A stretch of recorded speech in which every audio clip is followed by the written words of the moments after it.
Maaf Lani, bagaimana ayah? Masakanku enak bukan?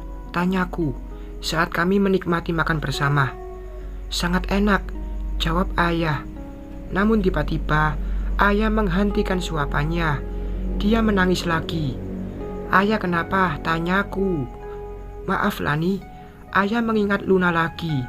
Masakan ini persis sama dengan masakan Luna. Ayah sangat merindukanku. Andai aku bisa jujur, tapi aku tidak bisa. Karena permainan belum usai. Aku akan jujur ayah. Aku akan jujur bila saatnya tiba. Aku meninggalkan ayah menuju rumah yang biasa menampungku selama ini. Jalan tidak berlalu ramai. Beberapa kendaraan lalu lalang. Aku mencoba bersyukur masih bisa menghirup udara kehidupan. Aku masih bisa melihat dan berbicara dengan putriku dan ayah. Meskipun aku belum sanggup untuk berkata jujur. Rio, ucapku sendiri melihat mobil Rio memasuki halaman rumah. Aku menghela nafas dan tetap melaju. Mobilku memasuki juga halaman rumah. Sekarang mobilku dan mobil Rio terparkir berdampingan. Namun belum kulihat Rio keluar dari mobilnya. Aku membuka pintu mobil dan melangkah menuju teras. Rio belum juga keluar dari mobilnya. Dia masih diam di mobil yang mesinnya tidak menyala. Aku berdiri di teras, menatap ke arah mobil Rio.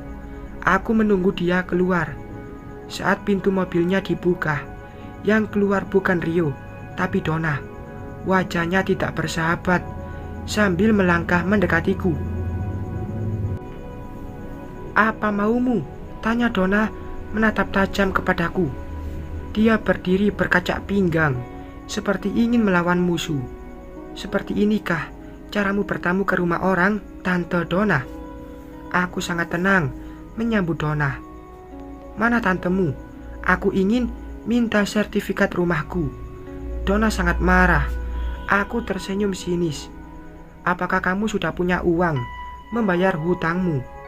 Keluar kamu, Maria, teriak Donna di depanku. Aku menutup kedua telingaku dengan tangan. Suara Donna membuatku tidak nyaman. Tidak butuh waktu lama, dia keluar dan berdiri di sampingku. Bagus, sekarang mana sertifikat rumahku? Tanya Donna ke Maria. Mana uang 1 miliarku? Tanyanya balik ke Donna. Kalian menipuku. Kamu Lani, kamu sengaja membuatku bergabung dengan ibu-ibu penjudi itu. Donna menunjukku. Kalau sudah miskin, ya miskin saja. Kenapa aku yang kamu salahkan? Salahkan sifat angkumu. Itu namanya kamu kalah akibat sifatmu sendiri. Aku tetap berdiri santai. Aku tidak percaya. Ini sebuah kebetulan.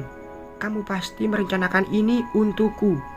Kamu berusaha merusak rumah tangga Mila dan memasukkannya ke penjara. Kamu juga membuat putraku jatuh cinta hingga menelan kekecewaan. Siapa kalian? Apa mau kalian? Donna cerdik juga. Dia dengan cepat menganalisa semua kejadian. Ternyata yang dikatakannya tentang Donna benar. Dia sangat mengenal Donna. Kenapa kalian diam? Cepat jawab. Suara Donna sangat lantang di telinga. Ha, ha, ha. Donna, ternyata kamu wanita kampungan arogan. Apakah penting bagi kami mengurusi hidupmu? Kalau Lani kebetulan memilih Bayu, itu urusan dan hak kami, bukan urusanmu. Akhirnya dia bersuara lagi. Mana sertifikat rumahku?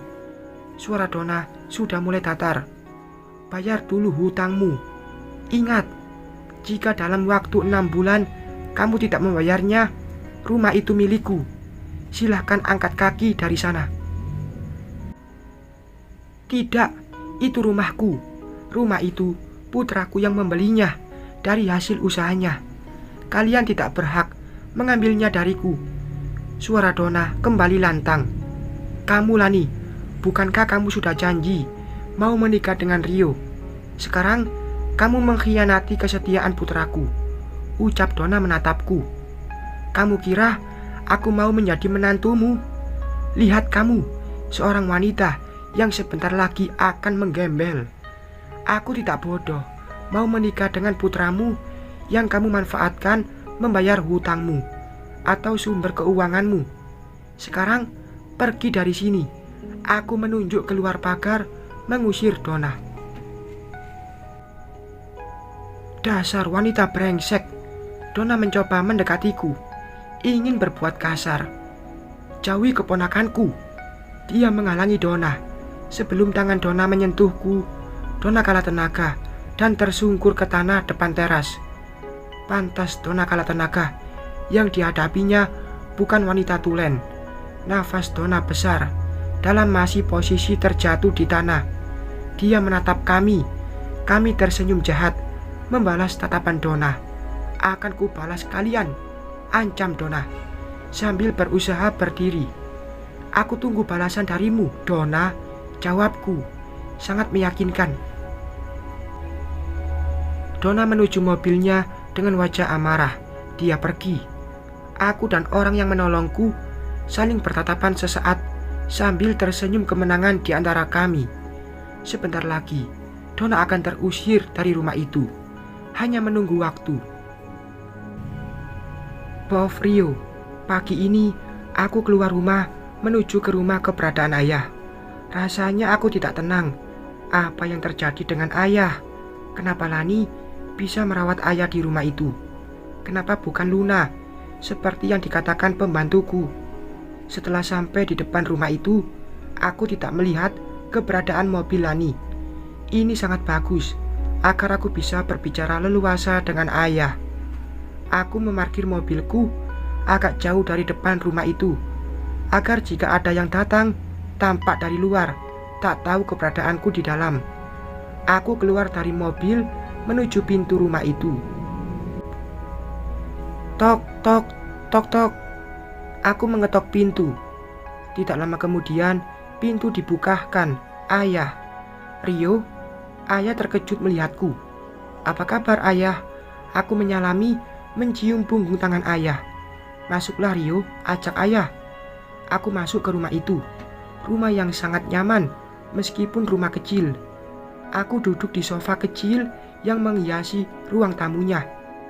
Apakah Lani yang memberitahumu keberadaan ayah di sini? Lani wanita yang sangat baik. Kamu beruntung memilikinya. Jangan kecewakan dia, ucap ayah. Sepertinya ayah belum tahu apa yang terjadi denganku dan Lani. Di mana ayah ditemukan Lani? Tanyaku. Apakah ayah sehina itu hingga mimimu membuang ayah, Rio? Aku terkejut mendengar perkataan ayah.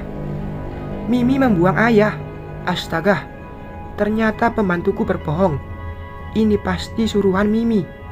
Ayah hanya bisa duduk di kursi roda, sedangkan mimimu masih kuat. Ayah tidak marah kalau dia tidak lagi membutuhkan ayah, sambung ayah dengan raut wajah sedih. Apalagi yang tidak ku ketahui, Mimi sudah sangat keterlaluan. Kenapa aku semakin yakin kalau hilangnya Luna akibat perbuatan Mimi? Dada ini terasa sesak memikirkan betapa jahatnya Mimiku pada Luna dan ayahnya. Tolong maafkan Mimiku, ayah. Aku menyatukan telapak tanganku, memohon maaf. Ayah sudah memaafkan Mimimu. Lagian ayah juga tidak bisa lagi menafkahi Mimimu, Rio, jawab ayah. Ayah, seperti apa Luna, putri ayah? Tanyaku memancing. Luna seperti Lani. Suara mereka sangat sama. Jika ada di dunia ini yang namanya reinkarnasi, itulah mereka. Aneh, dua orang berbeda wajah, tapi memiliki sifat dan suara yang sama. Pantas waktu pertama kali Mimiku berkenalan dengan Lani, Mimi terdiam, seperti terkejut. Ayah belum bertemu Luna. Ayah dibuang Mimiku. Di mana Luna? Apakah dia masih hidup? Jika benar yang dikatakan Mila, berarti Luna sudah mati. Tapi ini sangat aneh. Lani, Luna. Apakah Lani itu Luna? Dia datang balas dendam kepada Mila dan Mimiku. Ini tidak mungkin kebetulan. Ayah diselamatkan Lani. Aku masih ingat waktu Lani ke rumah dan bertanya tentang keberadaan ayah. Saat itu aku menjawab, ayah dijemput Luna. Lani terlihat tegang dan gelisah. Ajakan makan malam saat itu batal dengan alasan dia mengantarkan kunci rumah ke tantenya. Kenapa Lani memilih Bayu? Aku tidak yakin. Ini semata-mata karena cinta. Dia bisa mendapatkan lelaki lain yang belum punya anak. Caca alasannya mendekati Bayu. Dia menjalin hubungan denganku dan Bayu semata-mata ingin membalas Mimiku. Dia juga berhasil membuat Mimiku berjudi dan menggadaikan surat rumah. Ini sebuah siasat membalas Mimiku, karena selama ini Mimi tidak pernah berjudi. Mudah-mudahan aku salah. Aku akan cari cara membuktikan kebenaran ini. Ayah, aku mau mengajak ayah terapi. Sudah beberapa hari ini ayah tidak ikut terapi. Ayah tidak enak merepotkanmu, Rio. Tidak, aku juga anak ayah selain Luna, jawabku. Baiklah, ayah hubungi Lani dulu, ucap ayah. Mau menghubungi Lani dengan ponsel. Aku sudah minta izin ke Lani. Ayah jangan khawatir, alasanku berbohong. Akhirnya aku berhasil membawa ayah keluar dari rumah itu. Aku melaju mobilku ke klinik terapi yang berbeda dari biasanya. Setelah membiarkan ayah terapi, aku minta izin meninggalkan ayah dan akan menjemput ayah lagi setelah selesai terapi. Aku ingin membuat suatu permainan untuk Lani. Jika permainanku berhasil, akan terlihat apakah Lani adalah Luna. Meskipun aku tidak yakin, karena mereka memiliki wajah yang berbeda. Aku menuju ke salon Lani. Sampai di salonnya, aku minta salah satu karyawannya agar memberitahu Lani kalau aku di sini dan menunggunya di parkiran. Aku sengaja tidak menghubunginya lewat ponsel agar melihat langsung reaksinya. Aku berdiri di samping mobilku menunggu. Tidak lama kemudian, Lani datang menghampiriku. Wajah wanita yang belum bisa ku keluarkan dari hatiku. Meskipun aku tahu telah dikhianati. Ada apa? Kamu mencariku? Tanya Lani. Kali ini sikapnya sangat berbeda. Dia berusaha menjaga jarak. Ayahku sekarat, jawabku. Apa? Lani terkejut. Ayahku di rumah sakit dan sedang sekarat.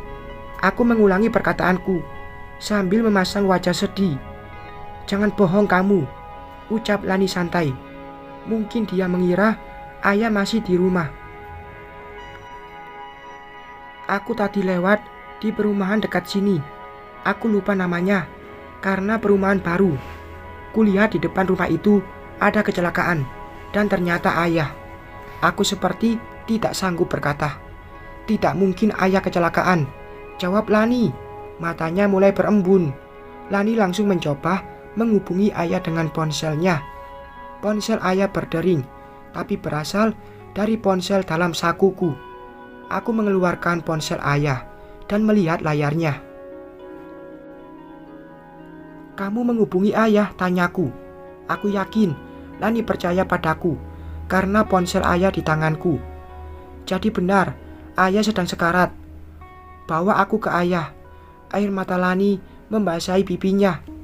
Lani terlihat sangat sedih. Mustahil kalau orang lain punya perhatian dan simpati ke ayah, kecuali keluarga sendiri. Yang ditunjukkan Lani murni sifat aslinya. Ayo naik ke mobilku saja, ajakku, lalu membukakan pintu mobil. Lani masuk ke mobilku. Aku melaju mobil, memutari jalan jauh agar bisa melihat reaksi Lani.